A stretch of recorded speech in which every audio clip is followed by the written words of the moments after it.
할렐루야. 주의 이름을 찬양합니다. 선포된 말씀이 여러분 각 사람에게 꼭 필요한 은혜가 될 줄로 믿습니다.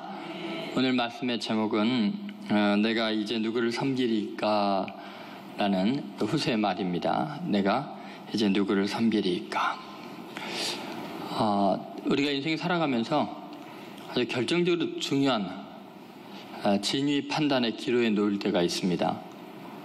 그 순간에 결정이 인생의 모든 걸 좌우할 수 있는 아주 중요한 결정의 순간, 바로 그 순간에 무엇을 기준으로 판단하냐, 어떤 가치관을 가지고 판단하냐가 대단히 중요합니다. 오늘 본문에 나오는 이 압살롬은 지금 자신이 일으킨 반란의 성공이냐 실패냐의 기로에 놓여 있죠. 그것은 예루살렘에 입성하자마자 후세라는 다윗의 친구가 찾아와서 왕의 만세를 외치면서 압살롬 편을 들고 있습니다. 그때 압살롬 입장에서는 이해가 안 가죠. 다윗 왕의 그렇게 친한 친구인데 어떻게 반란에 가담하듯이 찬성하듯이 왕의 만살을 외치면서 자기를 환영할 수 있을까요? 의심이 가지만 후세 세 마디 말 때문에 후세를 믿어버리게 됩니다. 후세의 진위를 파악을 제대로 못합니다. 분명히 의심을 하고 있었는데도 나중에는 후세의 말을 전적으로 따르게 되고 결국은 이 반란이 실패하고 죽임을 당하게 되죠. 도대체 우리의 판단을 흐리게 하는 결정적인 말들은 어떤 걸까요? 우리가 뭐를 보고 진위를 판단해야 될까요? 우리가 가치 판단을 내릴 적에 오류를 벗어나는 진리를 파악하는 굉장히 중요한 기준은 뭘까요? 그래서 오늘 주께서 우리에게 은혜를 베푸셔서 바른 판단을 할 수 있는 굉장히 지혜로운 능력을 주시기를 원하고, 또 잘못된 선택을 피할 수 있는 지혜를 주께서 여러분과 저에게 주시기를 간절히 소원합니다. 첫 번째 중요한 것은 자기 우상화를 경계하라는 것입니다. 한번 따라하세요. 자기 우상화를 경계하라. 여러분, 오늘 본문 이 15절 16절에 보면은 이제 후세가 압살롬에게 나아가면서 외치는 아주 중요한 말이 있습니다. 이 말 때문에 잔뜩 경계했던 압살롬의 마음이 이제 풀어지기 시작합니다. 자, 15절 16절 같이 읽어보겠습니다. 압살롬과 모든 이스라엘 백성들이 예루살렘에 이르고 아히도벨도 그와 함께 이른지라. 다윗의 친구 아렉 사람 후사가 압살롬에게 나아갈 때 그에게 말하기를 왕이여 만세, 왕이여 만세 하니. 여러분, 이 왕이여 만세, 왕이여 만세, 이 말이요, 굉장히 무서운 말입니다. 지금 압살롬은 자기 자신이 반란을 일으켰기 때문에 정당성이 없습니다. 근데 다윗 왕의 가장 친한 친구가 자기를 맞으면서 왕이여 만세, 왕이여 만세 하니까 지금 순간적으로 헷갈리기 시작합니다. 여러분, 우리 인생에서 극단적인 칭찬들이 아주 위험한 요소가 되는 순간이 있습니다. 그게 언제냐면 자기를 우상화하려는 순간. 내가 높아지려고 하고 어떤 공동체건 가정이건 또는 회사이건 어디에서 내가 주도적이 되려고 그렇게 마음먹고 있을 때, 자기가 높아지고 모든 걸 주관하려고 하는 자기 우상화의 마음을 품고 있을 때 누군가가 자기를 높이고 칭찬하면요, 거의 100% 이성적인 판단을 못하게 됩니다. 자기 속에 있는 자기 우상화의 욕망 때문에 누군가가 나를 칭찬하는 그 사람을 객관적으로 보지 못하고 그 사람의 말을 들을 수밖에 없는 형편이 됩니다. 그래서 여러분, 우리가 판단 오류에 빠지게 되는 가장 중요한 요인 중에 하나는 자기를 높이고자 하는 마음입니다. 자기 우상화, 그것이 진리를 왜곡시키고 큰 실수에 빠지게 하는 아주 근본적인 요인이 되죠. 여러분, 인간이 타락하게 된 첫 번째 시발점이 거기에 있었거든요. 사탄이 하와를 유혹할 때 선과 악을 분별한 나무의 실과를 먹는 날에는 너희 눈이 밝아져서 어떻게 된다 그랬어요? 하나님과 같이 되리라. 이 하나님 같이 되고자 하는 에덴 동산에서마저도 최고가 되려고 하는 자기 우상화, 이것이 결국은 진리를 분별하지 못하게 하고 인간이 타락하게 되고 망하게 되는 지름길이 되었던 거죠. 여러분, 우리가 꼭 잊지 않아야 될 것이 있습니다. 누군가가 나를 칭찬할 때 그 칭찬이 의미 있게 다가오고 무겁게 느껴지면 굉장히 위험한 상태입니다. 칭찬하면 하는갑다, 그리고 그냥 넘어갈 일이지, 거기에 마음이 쏠리고 신경이 쓰이면 위험한 상태입니다. 예를 들면 이스라엘 초대 왕 중에서 가장 겸손했던 사울 왕은 왕으로 있으면서 자기 나라를 여러 번 구했습니다. 백전백승이었습니다. 그런데 위기를 만났죠. 골리앗이라는 블레셋 장수 앞에서 패전이 짙어졌습니다. 절망이었습니다. 그런데 다윗이라는 소년이 그 골리앗을 쓰러뜨렸습니다. 너무너무나 기쁘고 감사한 일이었죠. 복귀해서 이스라엘 경내로 들어오는데 이제 환영식이 벌어졌고 이스라엘의 수많은 여인들이 소고를 추며 춤추면서 왕의 만세를 외쳐야 되는데, 그때 사울이 죽인 자는 천천히요, 다윗이 죽인 자는 만만이로도 하면서 다윗을 높입니다. 그 순간 사울의 마음속에 시기심이 발동을 했고, 이제 다윗이 이 나라 위에 얻을 게 뭔가 하면서 속이 분노에 사로잡혔습니다. 자기가 최고가 되어야 되는데 다윗의 등장이 마음을 편치 않게 했습니다. 그리고서 그 다음부터 다윗에게 주목하기 시작합니다. 그 다음날 악신이 힘있게 임했다고 성경은 기록하고 있습니다. 여러분, 귀신이 들리면요, 사람이 제정신이 아니에요. 제대로 판단을 못합니다. 근데 그 귀신이 언제 들렸냐? 자기가 계속해서 최고가 돼야 되는데, 자기 우상화에 빠져 있는데 그것을 흔드는 새로운 존재의 등장이 지독한 시기심을 통해서 어둠의 영이 들어가니까 그 다음부터 사리 판단을 못합니다. 제사장들을 죽이고 백성들을 함부로 몰살시키고 상식 이하에 할 수 없는 짓들을 하게 됩니다. 독재 정권들이 다 그랬죠. 여러분, 가만히 생각해 보십시오. 우리 인생에서 하나님이 누리게 하시는 많은 특권들을 누리기도 바쁜데 이미 나에게 주신 남다른 은혜도 큰데도 불구하고 그건 누릴 생각도 못하고 시기심과 자기가 최고가 되고자 하는 욕망 때문에 결국은 다른 사람 미워하고 시기하고 증오하다가 판단력 잃어버리고 남들이 보기엔 충분히 행복할 수 있는데도 비참하게 지내는 인생의 많은 순간들이 있을 수 있습니다. 예를 들면은 음악계 안토니오 살리에리를 여러분 아실 것입니다. 근데 이 살리에리는 이탈리아 출생이지만 빈의 궁정에 초청을 받는 작곡가입니다. 그 당시에 가장 유명한 사람 중에 한 명이고 너무나 인정을 많이 받았기 때문에 결국은 1788년에는 그가 이 궁정 악장이 됩니다. 최고의 권세를 누리게 되죠. 모든 유명한 사람들, 그 다음에 특히 하이든 같은 저명한 음악가, 작곡가들과 친분을 맺게 되죠. 이 살리에리가 얼마나 뛰어난 음악가이고 영향력을 끼쳤는지 베토벤이나 슈베르트나 리스트 같은 사람이 살리에리에게 교육을 받았습니다. 어렸을 때. 죽을 때까지 빈의 궁정 악장으로 있었습니다. 그럼 여러분, 그만큼 완벽한 영광을 누린 사람이 어디 있겠어요?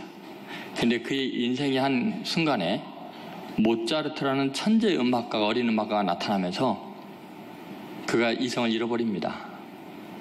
충분히 감사하고 행복할 수 있는데 하나님께 원망하고 불평합니다. 그리고 기어이 모차르트를 제거하려고 독사를 꾸미게 된다는 그런 역사학자들의 해석들이 있습니다. 여러분, 내가 속한 그곳에 내가 최고가 되지 않으면 견디지 못하는 기질의 성향의 사람들이 있습니다. 그런 사람들은 대단히 위험한데 자기 우상화를 부추기는 몇 마디 말에요, 정상적인 사고구조가 불가능해지고 이성적인 판단이 불가해집니다. 그러면 100% 속게 돼 있고요, 사탄의 밥이 되게 되어 있습니다. 그래서 여러분, 우리가 하나님께서 주시는 복을 누리고 위대한 삶을 살기를 원한다면 반드시 우리가 노력해야 될 것이 있는데 자기 우상화의 욕심을 제거해야 합니다. 예수님께서 그렇게 말씀하셨어요. 올해 우리 주제죠. 누구든지 나를 따라오려든 뭐라고요? 자기를 부인하고, 자기 부인, 이게 자기 우상화를 제거하는 겁니다. 여러분 어디 가도 기어이 1등이 되어야 됩니까? 최고가 되어야 됩니까? 여러분이 주도적이 되어야만 합니까? 하나님 자리를 자기가 차지하려는 거나 마찬가지입니다. 반드시 공격의 대상이 되고 사탄의 밥이 되게 돼 있고요. 자기도 모르게 판단 오류에 빠질 수밖에 없습니다. 몇 마디 말이면 왕이여 만세하면요 다 믿게 되고 다 넘어가게 되어 있습니다. 사기꾼들이 그런 걸 이용해서 접근하게 되죠. 여러분, 우리는 오직 영광한 하나님께만 돌리는 인간의 가장 본분이 되는 그 진리를 마음에 새겨야 됩니다. 소요리 문답 제1장에 나오는 첫 번째 질문이 그것입니다. 인간의 제일 되는 목적이 무엇이냐? 뭐죠? 하나님을 영화롭게 하고 그를 영원토록 즐거워하는 것입니다. 여러분, 오직 하나님께만 영광을 돌리시고 하나님 그분 때문에 늘 행복하고 그분으로 만족하시기 바랍니다. 그러면 세상에 어떤 칭찬이 유혹을 해와도요 그거 중요하지 않습니다. 호흡이 있는 자마다 여호와를 찬양할지어다 그랬습니다. 오직 하나님만을 찬양하면서 모든 권력과 재물과 지혜와 능력이 있어도 자신을 끊임없이 부인하고 오직 하나님께만 영광을 돌리기로 결단함으로 모든 유혹으로부터 자유케 되는 귀한 성도들 되시기를 주의 이름으로 소원합니다. 두 번째, 우리가 판단 오류에 빠지지 않고 유혹에 빠지지 않을 수 있는 굉장히 중요한 길이 있습니다. 그것은 인정 욕구를 경계하라는 것입니다. 한번 따라해보세요. 인정 욕구를 경계하라. 여러분, 이 인정 욕구, 인정을 받고자 하는 욕구는 모든 동물들에게 다 존재합니다. 그래서 특별히 경쟁 관계에 있을 때 승부욕이 아주 강하게 나타나는 것들이 동물들의 특색이죠. 그것은 어떤 의미에서 아주 긍정적인 역할을 하기도 합니다. 자기를 개발시키고 최고의 기량을 발휘할 수 있는 좋은 면도 있지만 그 인정 욕구가 지나치게 되면 반드시 실수를 하게 됩니다. 지나치게 되면 거기에 부정이 개입하게 됩니다. 여러분, 오늘 본문에 이 압살롬이 후세를 의심하는 말을 17절에 하거든요. 아무리 왕의 만세를 외친다 해도 야, 너 이상하다. 너 원래 다윗 왕의 친구였는데 어떻게 네 친구를 배반하냐? 반란을 일으키는 나를 위해서 만세를 부르느냐? 이런 이야기를 하잖아요. 한번 17절 보시죠. 17절 같이 있습니다. 압살롬이 후세에게 이르되 이것이 내가 친구를 후대하는 것이냐? 내가 어찌하여 내 친구와 함께 가지 아니하였느냐 하니. 자, 이렇게 이야기를 하니까 지금 의심하고 있다는 거죠. 아직 그 의심을 아주 걷어낼 수 있는 굉장히 중요한 말을 후세가 합니다. 그 후세는 지금 압살롬을 속이고 있는 거죠. 지금 다윗 왕이 예루살렘에 남겨두고 파견한 겁니다. 자, 어떻게 이 압살롬의 정확한 판단을 걷어내고 의심을 걷어내고 인정을 받느냐? 그것은 간단했습니다. 압살롬에게 지금 가장 절실히 필요한 요소를 채워주는 건데 그것은 지금 압살롬은 무엇보다도 인정 욕구가 강할 때입니다. 왜요? 반란을 일으켰기 때문에 하나님께 인정을 받고 이스라엘 모든 백성들에게 왕으로 인정을 받는 것이 절실히 필요하거든요. 그런데 후세가요 정확하게 그것을 지금 언급하고 들어가는 거예요. 자, 18절 말씀 같이 읽겠습니다. 후세가 압살롬에게 이르되 그렇지 아니하니이다. 내가 여호와와 이 백성 모든 이스라엘의 택한 자에게 속하여 그와 함께 있을 것이니이다. 너 왜 다윗 왕을 따라가지 않았냐? 왜 내 편이 되냐 했더니 하는 말이 뭐예요? 그렇지 않습니다. 내가 하나님께서 인정한 사람, 이 백성 모든 이스라엘이 택한 사람, 그 사람에게 속하는 것이 마땅하지 않겠습니까? 이런 말이죠. 다시 말해서 근본적으로 인정 욕구에 갈망이 되어 있는 이 사람에게 지금 그것을 채워주는 이야기를 하고 있는 거죠. 하나님도 당신을 택했고 이스라엘 백성도 당신을 택했습니다. 이렇게 말하니까 그 다음부터 제정신이 아닙니다. 후세 말은 다 아멘입니다. 다 옳은 걸로 받아들일 수밖에 없습니다. 여러분, 우리가요, 누군가가 나를 칭찬하고 나를 인정해 준다고 해서 옳은 것은 아니에요. 내 편이 되어주고 나를 인정해 주고 나를 격려해 준다고 해서 반드시 정의로운 것일 수 있는 건 아니에요. 그것이 인정 욕구를 갈망하는 사람들에게는요, 100% 걸려 넘어지게 하는 지름길입니다. 잠언 29장 5절에 이런 말씀이 있습니다. 자, 같이 읽겠습니다. 이웃에게 아첨하는 것은 그의 발 앞에 그물을 치는 것이니라. 여러분, 누군가가 나에게 아첨을 할 때는요, 난 지금 자격이 없는데 나를 높여주고 인정할 때는요, 그거 지금 덫을 놓고 있는 겁니다. 거기 한 발짝만 뒤두면 발목 부러집니다. 미래가 산산이 부서지게 됩니다. 너무 사람들의 인정을 갈망하지 마십시오. 사람들의 인정을 갈망하면요, 반드시 패망하게 되어 있습니다. 여러분, 이것이 얼마나 중요한지 모릅니다. 독일의 정치가인 비스마르크가 아들에게 쓴 편지 중에 이런 내용이 있습니다. 내가 오늘 한 일에 대하여 내일 다른 사람들의 여론을 들어보면 태반이 잘못되었다. 그러니 남의 칭찬을 받는다고 하여 기뻐하지 말고 남의 비난을 받는다고 하여 실망하지도 마라. 본디 인간은 이러나 저러나 간에 잘할 수 없게 되어 있다. 또 후세에 이름을 남기겠다는 사람도 있으나 지극히 어리석은 생각이다. 지금 나와 함께 있는 사람들도 내 마음을 알아주기 어려운데 어찌 100년이나 1000년 후의 사람들이 내 마음을 알아줄 것인가. 그리고 이 중요한 말합니다. 그러므로 나는 다만 하나님만이 내 마음을 알아줄 것이라고 믿고 남들이 나를 칭찬하거나 욕을 하거나 그런 것은 아무렇지도 않게 생각한다. 지금의 내가 독일 총리 대신이라는 어려운 일을 맡아보고 있는데 만약 하나님이 없다고 하면 나는 이 괴롭고 어려운 일에 단 사흘도 견디지 못할 것이다. 그리고 이렇게 중요한 이야기를 합니다. 너무 세상의 칭찬에 관심을 두지 말라. 오직 하나님만으로부터 칭찬받기를 힘쓰라. 여러분, 만약에 우리가요, 세상 사람들이 나에게 뭐라고 하느냐에 민감하게 반응을 일으키면요, 정신이 미치게 됩니다. 사람들이라는 게요, 칭찬했다가 비난하고요, 마음도 왔다 갔다 하고 기준도 없습니다.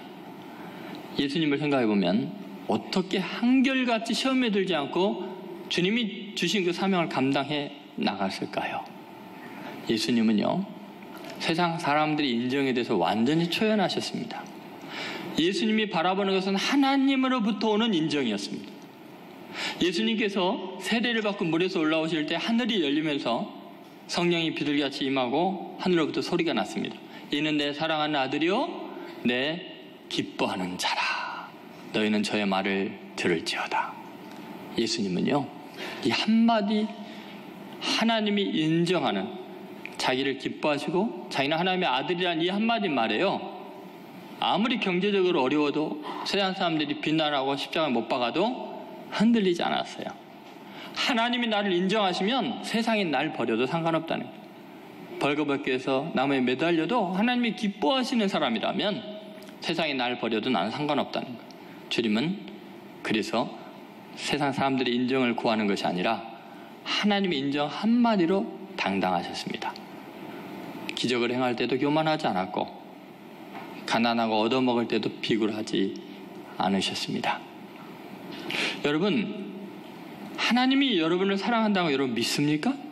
하나님이 세상을 이처럼 사랑하사 독생자를 주셨으니 이는 저를 믿는 자마다 멸망하지 않고 영생을 얻게 하려 함이라. 여러분, 하나님이 날 사랑하셔서 자기의 독생자를 희생할 만큼 나를 귀히 여기고 인정해 준다면 세상 사람들이 나에 대해서 뭐라고 하느냐가 뭐 그리 중요하겠습니까? 예수님은 사역의 첫 발부터서 40일을 굶주리시고 사탄에게 시험을 받았습니다. 야, 네가 하나님의 아들인데 이렇게 비참하게 굶주려 있냐? 돌이 떡덩이가 되게 하라. 성전에서 뛰어내려봐라. 천하 마음과 영광 다 줄 테니까 절만해봐라. 사탄아 물러가라 했습니다. 여러분, 세상 사람들에게 전부 다 인정받아라는 이야기밖에 없었습니다. 예수님은 다만 하나님을 경배하라고 말씀했습니다. 여러분, 사도 바울이라는 사람이 예수님을 만나고 인생이 바뀌었는데요, 너무나 힘겨운 현실에 봉착하게 됩니다. 차라리 유대인으로서, 바리새인으로서 하나님께 충성을 다한다고 생각할 때는 너무나 당당했습니다. 스데반 같은 성자도 돌로 쳐 죽이고 예수 믿는 사람 다 잡으러 다니면서 공문을 가지고 공적인 인정을 받으면서 당당하게 행동했다가 예수님 만나고 나니까 자기가 얼마나 잘못된지를 알았어요. 죄 없는 사람을 죽였습니다. 그러니 이제 예수님 만나고 나서 절망하고 식음을 전폐하고 눈이 멀고 폐인이 되었습니다. 그런데도 예수님이 나타나셔서 너는 내 택한 그릇이다, 이방인을 위한 그릇이다. 예수님이 자기를 인정해 주니까 벌떡 일어났습니다. 가는 곳마다 바울을 돌로 쳐 죽이려고 합니다. 네가 무슨 자격이 있어서 하나님 일을 한다는 거냐. 유대교인들도 그리스도인들도 배신자라 그러고 핍박졌다고 하고 그를 배척합니다. 그런데 참 놀라운 것은 사도 바울은요, 그렇게 많은 사람들이 비난을 받고 사실 자기 자신도 자기를 용납할 수 없는 큰 죄인, 살인자잖아요. 큰 죄인이면서도요, 당당하게 끝까지 주의 복음을 위해서 헌신합니다. 위대한 사역자가 되죠. 그 비밀이 뭘까요?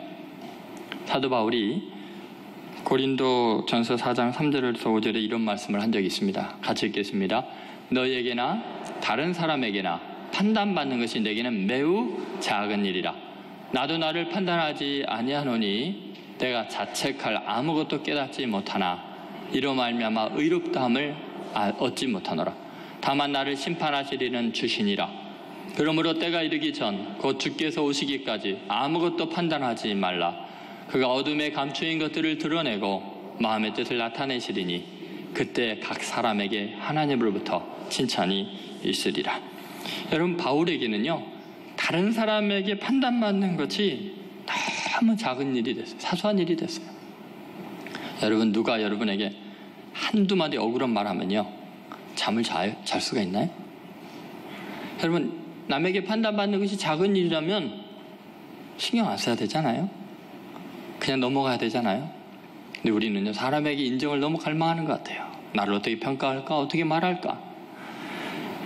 더구나 내 자신도 나를 판단하지 않는다고 바울이 지금 이야기하잖아요. 나도 나를 판단하지 아니한다.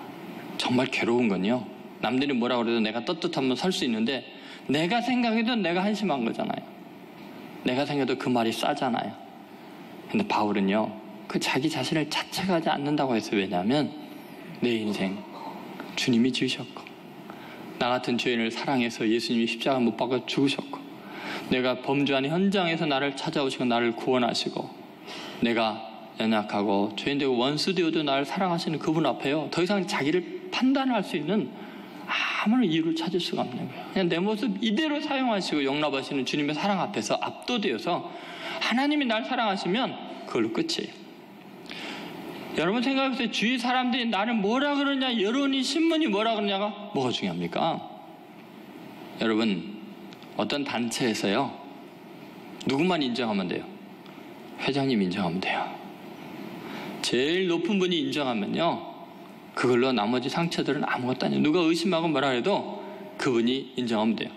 제가 어렸을 때 제일 좋아했던 것이 암행어사 나오는 드라마였어요.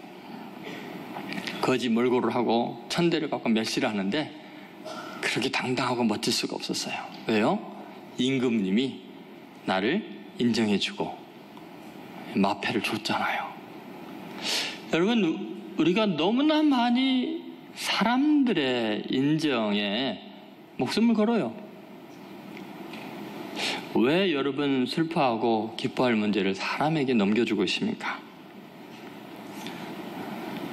여러분, 아무리 가까운 사람도요, 내 마음 모릅니다. 내 자신에 대한 정확한 판단 불가능합니다. 그래서 남편도 남의 편이라고 하잖아요. 아무튼 내 편 아니에요. 오직 주님만이 나를 아십니다. 그래서 주님께서 구약에도 끊임없이 우리에게 하시는 말씀이에요. 너는 내 것이다고. 딴 사람 것 아니라고. 이사야 43장 1절에 보면 이런 말씀이 있습니다. 같이 읽겠습니다. 야곱아, 너를 창조하신 여호와께서 지금 말씀하시느니라. 이스라엘아, 너를 지으신 이가 말씀하시느니라. 너는 두려워하지 말라. 내가 너를 구속하였고 내가 너를 지명하여 불렀나니 너는 내 것이라. 여러분, 주님이 우리를 창조하셨고 구속하였고 지명하여 불렀기 때문에 나는 누구 거요? 하나님 것이요. 그러면 하나님만 인정하면 할렐루야 아멘이에요. 온 세상 날 버려도 주 예수 안 버려. 끝까지 나와 동행하시네. 여러분, 압살롬이요, 이 사람들의 인정에 대한 갈망 때문에 결국 후세의 말 한마디, 자기 인정해주는 말 한마디에 혼란은 넘어가고 주제 파악을 못한 거죠. 여러분, 사도 바울이 고백했던 말이 있습니다. 자기 삶의 현실이 죽음이 경각에 달려있고 사람들의 핍박이 가득한 자리에서도요, 당당할 수 있는 것은 하나님이 자기를 사랑하기 때문이죠. 로마서 8장 38절 39절에 그 유명한 말씀이 있습니다. 같이 읽겠습니다. 내가 확신하노니 사망이나 생명이나 천사들이나 권세자들이나 현재일이나 장래일이나 능력이나 높음이나 기쁨이나 다른 어떤 피조물이라도 우리를 우리 주 그리스도 예수 안에 있는 하나님의 사랑에서 끊을 수 없으리라. 아멘. 얼마나 확신이 찬 말입니까? 세상이 다 뒤집어져도요, 살고 죽는 생사의 문제를 뛰어넘어서요, 하나님이 날 사랑하는 건 확실하니까 아무도 나 괴롭게 하지 말라. 갈라디아서 6장에 우리가 큐티 나눌 때 말씀 나눴잖아요. 내가 예수의 흔적을 지녀노라. 이후로는 누구든지 날 괴롭게 하지 말라고 이야기합니다. 여러분, 앞으로 남은 생에요, 판단 오류에 빠지지 않으려면요, 하나님이 나를 뭐라고 보시는가 거기에만 집중하십시오. 그리고 모든 세상 사람들의 평가에 대해서, 비난에 대해서 자유하시고 주님이 부르신 그 부름, 주님이 날 사랑하는 그 사랑에 확고하게 거하면서 승리하시기를 주의 이름으로 소원합니다. 세 번째, 우리가 이 판단 오류를 범하나도 굉장히 중요한 요소, 보이지 않는 요소가 있는데 그것은 죄의 간과를 경계하라는 것입니다. 한번 따라해보세요. 죄의 간과를 경계하라. 여러분, 압살롬의 의심을 단번에 지워버리는, 걷어내는 마지막 결정적인 말 한마디 더 합니다. 후세가. 그 말이 19절인데요. 엄청나게 파워풀한 말이면서 사람들을 미혹에 빠뜨릴 수 있는 중요한 요소가 여기 담겨져 있습니다. 19절 같이 읽겠습니다. 또 내가 이제 누구를 섬기리까? 그의 아들이 아니니까? 내가 전에 왕의 아버지를 섬긴 것 같이 왕을 섬기리이다 하니라. 여러분, 이 말에 압살롬이요, 아무런 대꾸도 안 하고 그냥 넘어갑니다. 그리고 그 다음부터 후세와 아히도벨의 계략을 할 때 후세의 말을 그냥 선택하고 믿어버리게 됩니다. 왜 후세를 그렇게 믿게 되면서 이제 결정적으로 속아 넘어가고 인생이 망하게 될까요? 그 이유가 있습니다. 여러분, 이 19절의 이 말은요, 기가 막힌 이야기입니다. 여러분, 이 말을 잘 들어보면요, 지극히 당연한 말을 하는 것 같습니다. 내가 예전에 내 친구 다윗을 왕으로 섬긴 것처럼 이제 다윗의 시대가 가고 그 아들이 왕이 되었으니까 그 아들을 섬기는 것이 마땅한 일이 아닙니까? 라는 이야기를 하죠. 여러분, 흐름을 보면 지당한 말이죠. 그런데 여러분, 여기 한 가지 후세가 간과하고 넘어가는 것이 있습니다. 일부러 간과한 것이 있습니다. 그게 뭐예요? 압살롬의 죄의 문제를 간과하고 있습니다. 지금요, 압살롬이 후계자로 임명이 되어서 지금 왕위에 오른 게 아니에요.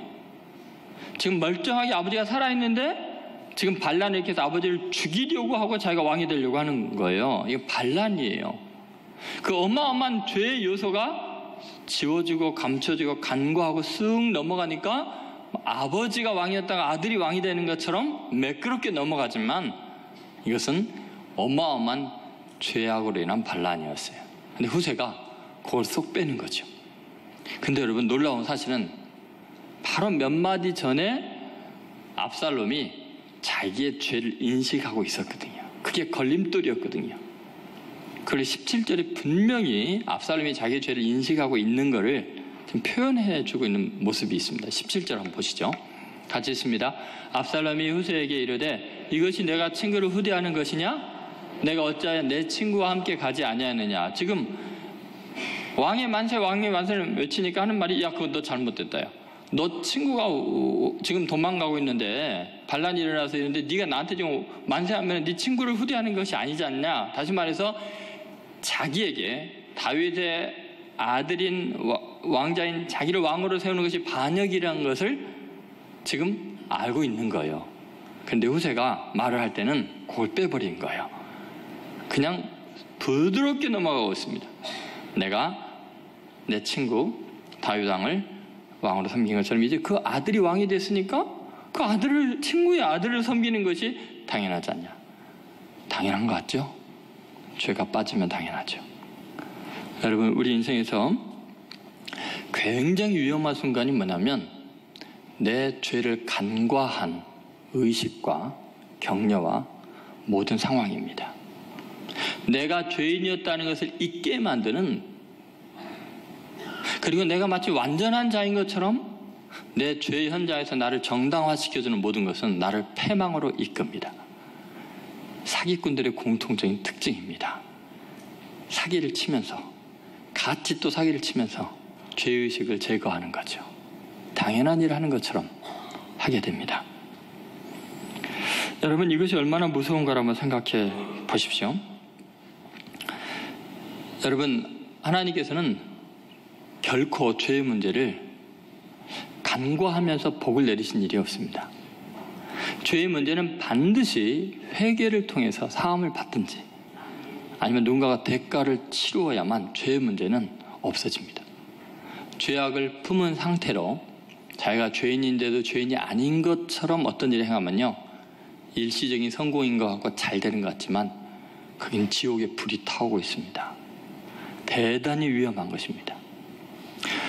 여러분, 이것을 잘 보여주는 것 중에 하나가 정말 그 죄의 문제를 간과하지 않고 철저하게 회개한 죄인의 대명사였던 아수르에서 니느웨의 모습을 통해 알 수 있습니다. 하나님께서 억지로 요나 선지자를 니느웨에 보내서 사흘 길을 가면서 회개를 외쳐야 되는데 하기 싫으니까 그냥 막 달려가면서 사흘 길을 하루에 그냥 지나가면서 큰 소리도 외치지 않고 조용하게 사흘 후에 망하리라 그리고 지나가 버렸어요. 회개할까봐. 워낙 아수르가 강대한 지독한 아주 악당들이었기 때문에 구원받기를 원하지 않은 거죠. 근데 그 소리를 들은 백성들이 한 명씩 한 명씩 회개하기 시작했어요. 죄를 뒤집어 쓰고 베옷을 입고 통곡을 하며 참회를 한 소식이 왕궁에 들렸어요. 왕이 그 소리를 듣고 자기도 죄를 잡아가고 참회를 하기 시작했어요. 베옷을 입고. 그리고 조서를 내려서 짐승들도 금식을 하게 했어요. 온 국민이 다 회개하라고 그랬어요. 하나님께서 그들에게 재앙을 내리지 않았고 용서를 해주셨어요. 여러분, 죄를 간과하면 망하지만 아무리 극악한 죄인이라도 자신의 죄를 직면하고 인정하고 회개하면 미래가 열립니다. 지금 여러분, 후세가 압살롬을 아주 망하게 하는 방법이 뭐냐? 죄의 문제를 간과하고 넘어가는 거. 잘 될 겁니다. 내가 왕의 아버지를 섬겼으니까 왕의 아버지처럼 제가 그 아들 섬기는 거 마땅하지 않습니까? 마치 반란이 아니고 그냥 넘어가는 것처럼. 무서운 일입니다. 여러분, 한 공동체와 국가가 하나님의 심판을 피하는 길은 자신들의 죄를 직면하고 회개해야 합니다. 그 죄를 들추어내고 참회하는 일이 부끄럽고 고통이어도 회개해야 합니다. 잘못된 것은 반드시 자백하고 회개해야 미래가 열립니다. 좋은 게 좋은 거라고 덮고 넘어가고 내 죄가 없는 것처럼 잘 될 거라고 내가 잘 섬길 거라고 하는 것은 아주 죽음에 이르게 하는 길입니다. 여러분, 바울이 로마 감옥에서 오네시모라는 노예를 만났습니다.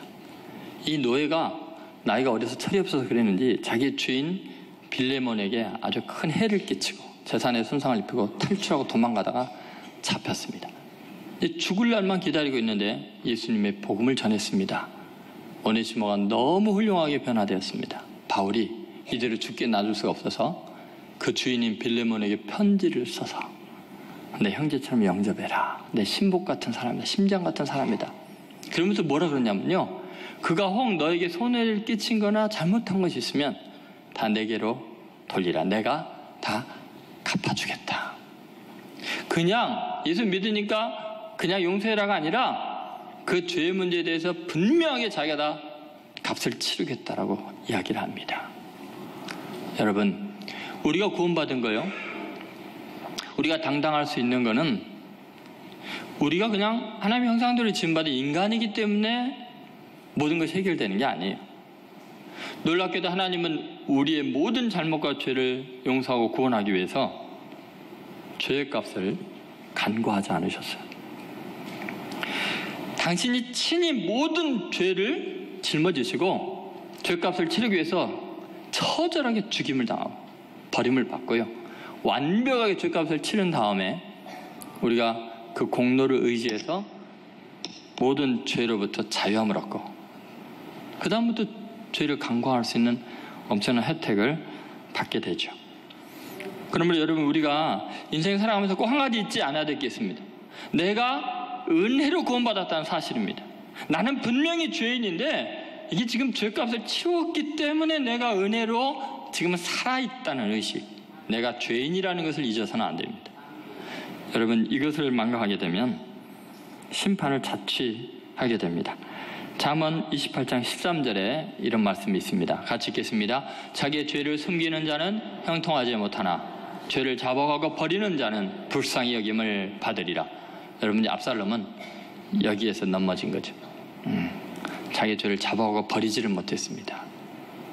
그러니까 결국 형통하지 못하고 죽어 넘어지게 됩니다.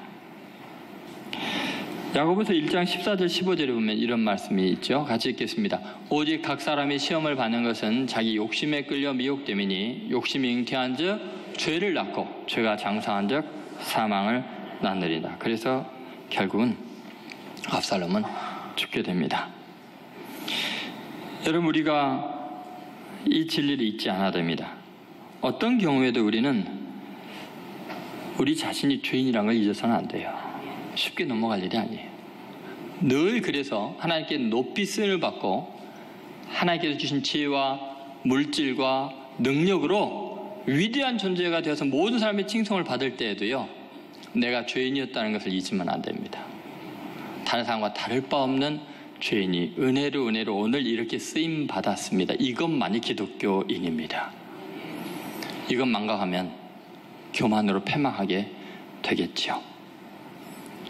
예수님께서는 늘 우리에게 이 사실을 경각시키셨습니다. 올해 총 주제가 바로 그것입니다. 누구든지 나를 따라오려는 자기를 부인하고 자기 십자가를 지고 나를 따르라고 말씀하십니다. 여러분, 예수님은 더 이상 세상 사람들의 영광을 구하지 않았습니다. 세상 사람들의 인정도 구하지 않았습니다.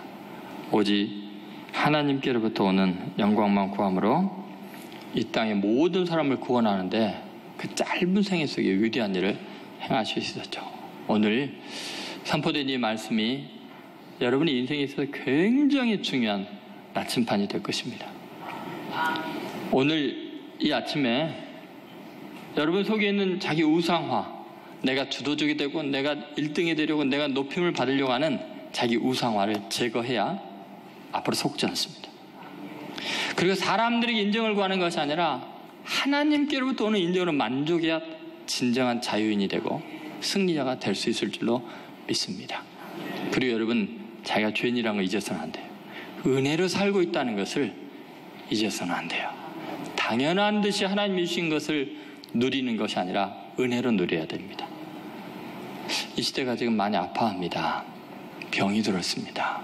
다 자기가 최고가 되려고 하고 1등이 되려고 하고 주목의 대상이 되려고 하니까 그렇지 않은 인생을 살면 충분히 감사하고 행복할 수 있는데도 패배의식으로 끊임없이 경쟁의식으로 비참해지고 있죠.